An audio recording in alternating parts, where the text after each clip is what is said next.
Assalamualaikum and good day.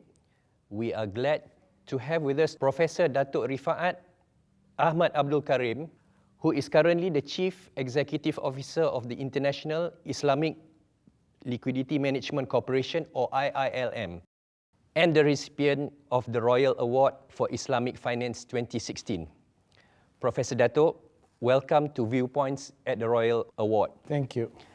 First of all, congratulations on being the recipient of the Royal Award for Islamic Finance 2016. Thank you. And hopefully through this conversation, you may share with us your experience and insights on Islamic finance. My pleasure. I would like to start by asking you on some background of your long and outstanding involvement in Islamic finance. Could you share with us your diverse experience as an academician, accountant, Secretary General of standard setting bodies, and as Chief Executive Officer? As an academic, I never gave it up. I still publish, and now I focus only on Tier 1 journal, i.e. the top journals. Initially, it wasn't easy to publish in Islamic finance because the journals would say to you, we don't have an audience for that. When I started doing that, that was 1981, after I finished my PhD, which was not in Islamic finance, nor was my master, nor was my undergraduate. And as I said before, my colleagues at the University of Jazeera, where I was located in Sudan, they used to laugh at me, being somebody who looked at Islamic finance. But I had a passion for that. And so until now, I still publish papers, write books. In fact, my forthcoming book is coming in February 2017 by John Wiley. That's the fourth book that John Wiley publishes for us. It's in Islamic capital markets, products, and markets. Prior to that, they also published 3 books for us. The Regulatory Challenge, the one that addressed how banks should cope with banking, with Basel II, and then we have the New Regulatory Challenge with Basel III. And prior to that, we had also the Takaful one. So more or less, John Wiley with us covered all 3 main sectors, the banking, the insurance, and the capital markets. And my other 2 books, one of them was by Euromoney, a general one. That was also listed as a best-selling book by Euromoney. And the first book I published was Business and Accounting Ethics in Islam, in the UK by Mansell. That was published in 1990. On the standard setting side, I was invited to be initially the consultant for IOFI, and I was the inaugural Secretary General in 1995 in IOFI. And there, I think people will remember that I was the first one to establish the Sharia board there, because I discovered that in order to do accounting standards, you also had to have the harmonization from a Sharia perspective. And that's what drove us at the time, or motivated us, to establish the Sharia board at IOFI. Later on, we started thinking about having the prudential standards issued by IOFI. The idea was to establish IOFI as the single standard setting body.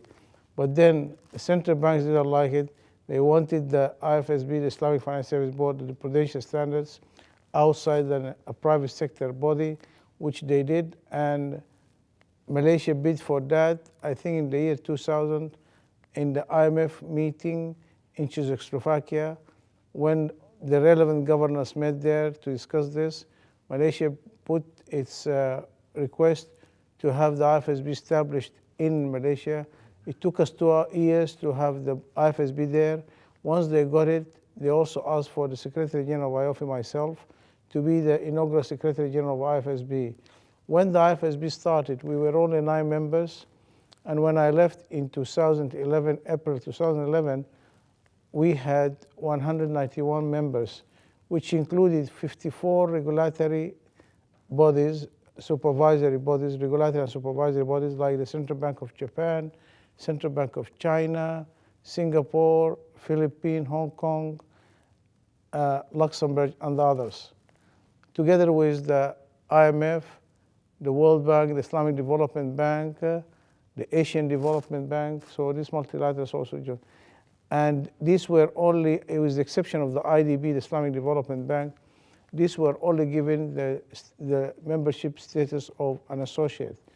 And only the full members, like the central banks, would be able to make a vote there. So by being an associate, they didn't have any voting right. And so we also had the private sector there, the market players, as observers. And they didn't have, of course, any voting right. And so it was in the hands of the central bank, who used to sit on the council.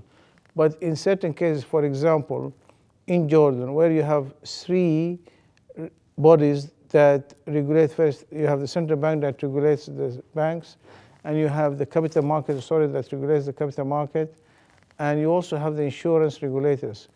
And so when the IFSB developed having all these bodies as members, we said they will sit, the central banks will sit there in the council. When we have a relevant standard relating, for example, to capital markets or to insurance, they will invite the relevant regulators or supervisors to sit with them to pass that standard.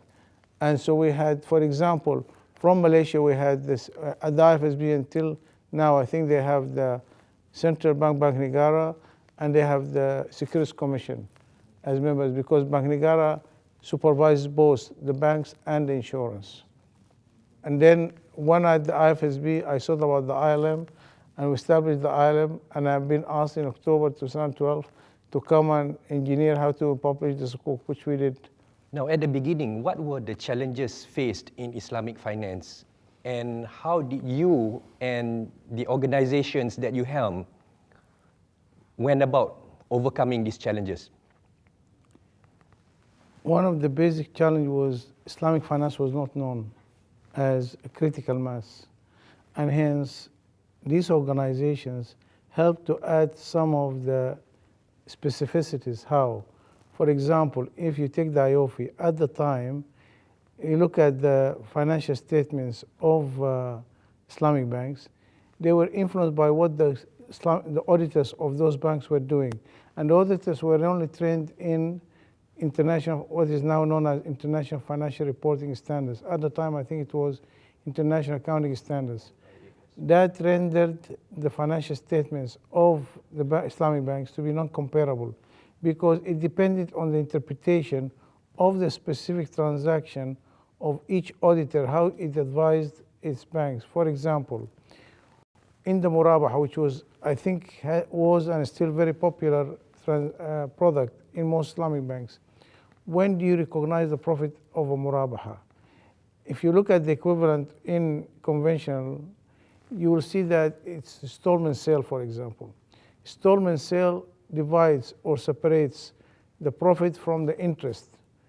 The interest is recognized when it is due, but the profits, if it satisfied all the recognition criteria, it will be immediately recognized. In the Murabaha, you cannot split the two. And so the question was, when would they ever recognize the profit of a Murabaha? Some, like Bank Islam here in Malaysia, at the time, they used to, for example, recognize the profits when the installment was received, cash basis. In Sudan, where all the installments of the Murabaha was received. In Kuwait Finance House, because it was mandated also to follow international accounting standards at the time, they would recognize it when the installment was due. So this different interpretation, one accrual and two cash, and even in the cash you have two ways, this rendered the financial statements of Islamic banks to be non-comparable. And so this was one of the challenges. Same thing for the IFSB. At the time, how would you calculate for example, investment accounts? When the Islamic Banking Act in Malaysia 1983 was promulgated, it defined Islamic accounts as a liability. Is it a liability? I'm not sure about that. I don't think it is. Because the profit-sharing investment accounts are governed by the Mudaraba contract, which says that in case of loss, not due to misconduct and negligence, the client will take that loss, right? Will be exposed to that risk. If the results of the transactions funded by the bank results in a profit, it will be shared by the bank as a mudarib and the client as a provider of fund Rabbul Mal, according to a percentage that was to be decided before the transaction starts even. So I think one of the major developments that took place here in Malaysia was that when the Islamic Financial Service Act, the 2013 one, when it came out, it defined investment accounts as appropriate one, right? i.e., you have to bet the results, whether it's a loss or a profit. And the banks will have to tell also the clients before they change to that. I think that was a part of a consumer protection or something like that. Now, these were rendered, if you look at them, some central banks wouldn't allow the Islamic banks at the time, before they recognized it as a mudaraba, some central banks wouldn't even allow the Islamic banks to pass the losses to the client. Why? Because that for them may trigger a systemic risk, and they had to manage the systemic risk. It was the responsibility. So they wouldn't. Others allowed it. That allowed also non-comparability.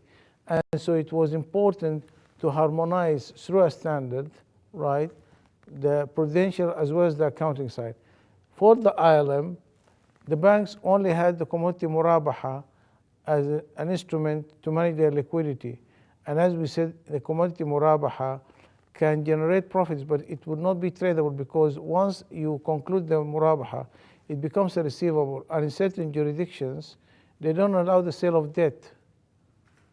And so whatever these institutions manage to contribute to the challenge is, first of all, the standards to make the financial statements or the prudential regulations comparable. And IOFI also had to issue the standards, the Sharia standards, which although may not be mandated, but I doubt if any of the Sharia committees will go against the IOFI Sharia standards. The reason being is that this IOFI standard Sharia standards are promulgated by 18 or 15 members, right? That's a majority, more than the 2 or 3 who sits on a bank. So ILM has actually, to much extent, impacted the Islamic finance scene in terms of liquidity. True, and until the last auction, we issued and reissued 20.03 billion, not million, billion US dollar. Why do we call them reissuance and not a rollover? They are not a rollover because in a rollover, usually you roll over with the same terms. Ours, you have a new price, you have a new size, i.e. you may put 860 for the auction, or you may put 1 billion, and you also have a different allocation to the primary dealers. You may give one primary dealers in one auction 50, in the following auction you may give them 100. So all the major variables differ, and the best way we call them is a reissuance. Although it's the same asset, we get it for long term because these are sovereign assets. The sovereigns like to have a long term, so we get the asset for a long term, but we issue the short term sukuk of the ILM once every 3 months or 6 months, whatever, less than 12 months. Once you do it, it will be less than the period that was given to you by the long-term sovereign asset. What is the role of Islamic finance in the real economy, and how do you support by saying that Islamic finance is a viable alternative to conventional finance? Okay.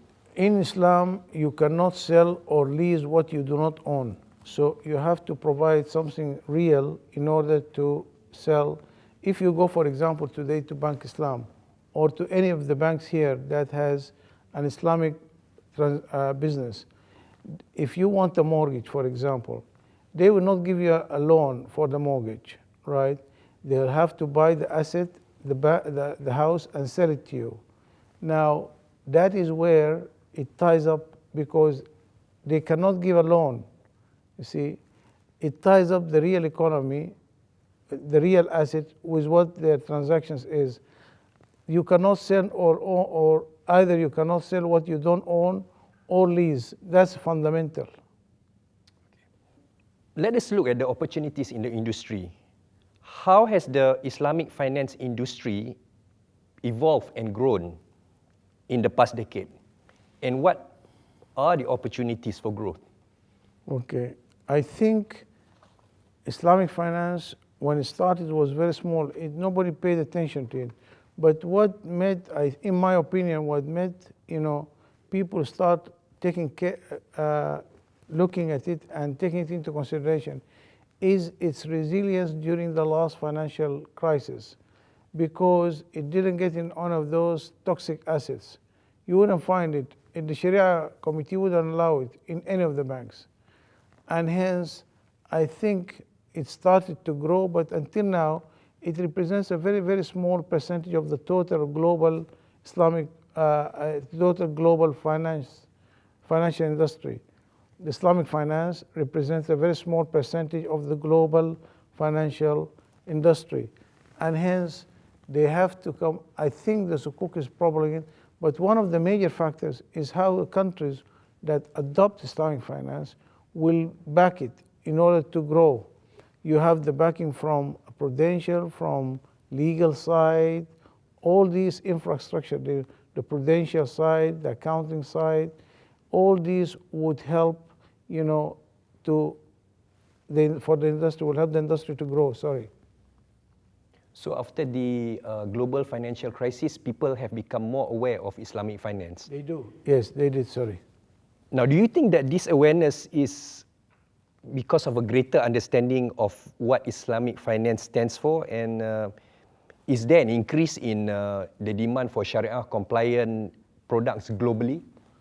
I'm not sure whether it is due to a greater awareness of Islamic finance, because until now, if you ask the majority of the masses, they wouldn't know. That's put a burden on Islamic finance to create awareness about it. But I said that it depends how the country becomes user-friendly or friendly supporter for Islamic finance. If you take the case of Malaysia, for example, here the country represented by all the regulators, right, they support Islamic finance, starting with Bank Negara and then the Securities Commission. In Securities Commission, you have they regulate also the Bursa here when they have a standalone Sharia compliant stocks, and those are not. So that's the backing for it. If you look at Bank Negara, when in 2000, if you look at the annual report, there was nothing much to say. But now, if you look at the annual report of Bank Negara, you will find a lot to be said about Islamic finance, meaning they have a lot to say. If they don't have something, how could they allocate a whole chapter to Islamic finance? Malaysia was credited at a point in time to be the largest Sukuk issuer until they stopped, right? And they have also come up with the Islamic Financial Act, which is another major step forward for the first time. What would happen if you don't follow the Sharia rulings of either the bank or the one of the High Sharia Board, like that of Bank Negara or Securities Commission? I think you can be criminalized and taken to prison. I think so. Whereas in the past, I think the judges used to, up to their own interpretation. Now the Act forces them to seek the advice either from Securities Commission or from Bank Negara for the same transaction or for the transaction on which they are going to rule. It's not up to the judge to make their own interpretation, because most of the judges were not trained in Islamic finance. And people think that because we are Muslims, we tend to know Islamic finance. That's not correct. We have to understand it. We have to understand the specificities of Islamic finance in order to be able to make a judgment or a ruling there. What is your view on the impact of Islamic finance principles in the increasing demand for socially responsible investment product by both Muslims and non-Muslims, given the volatile nature of the global economy? We believe that, or I believe that Islamic finance is responsible finance because it fulfills all the requirements of, in fact, some of the firms we see, like, for example, Arabesca and Satco, both of them provide in their asset management, they do, responsible finance, which is Sharia compliant. For them, it doesn't make any difference, my understanding. And so I believe that responsible finance is Islamic finance. And the more Islamic finance can highlight its specificities and what it can contribute to the global finance, I think it will provide that also for responsible finance. Professor, as we come to the end of the program, I would like to ask you, as the recipient of the Royal Award, what do you want to achieve and how would you do this? I think my contract with the ILM will expire in 2018.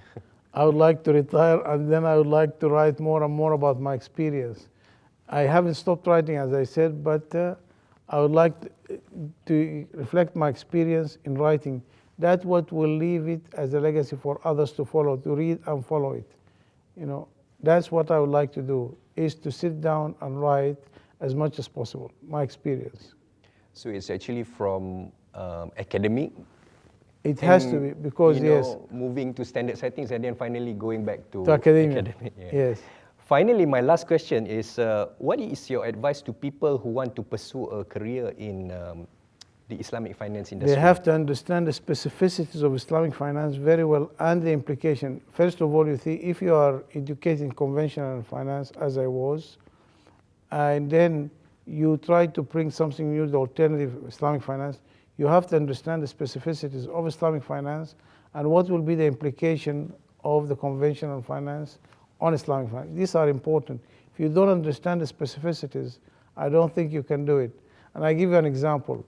We looked at, some of my colleagues and I looked at, it was published in a reputable journal, the International Journal of Theoretical and Applied Finance, and I think the editor at the time was a Harvard professor. We looked at the cost of capital. Every student of finance is taught the cost of capital theory, which was developed by Meriglano and Miller. What I did initially was to look at what would be these from the specificities of Islamic finance. Because in Islamic finance, you don't have, for example, any interest-bearing deposits. You have the profit-sharing investment accounts.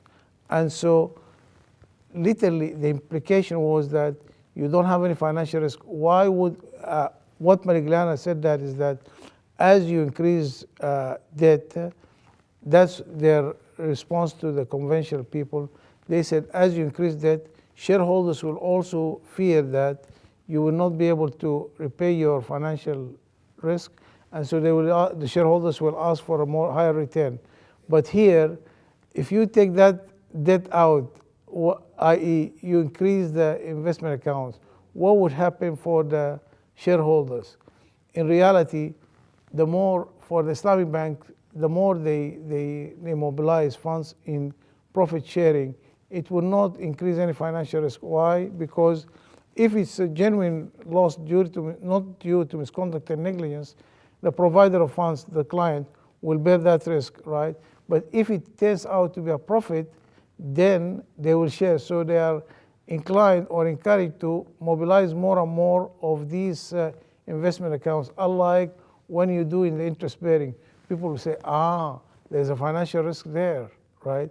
You got more of your debt. How are you going to meet your obligation? First of all, the rate of interest, and then, of course, to pay it back. This is what I think you have to look at the specificities and the implication, just like I highlighted in this small example. Okay, thank you so much, Professor Datuk, for being pleasure. with us on Viewpoints at the Royal Award. And congratulations again for being the recipient of the Royal Award for Islamic Finance 2016. Thank you. Professor It's a real Datuk. pleasure to have that award. Thank you.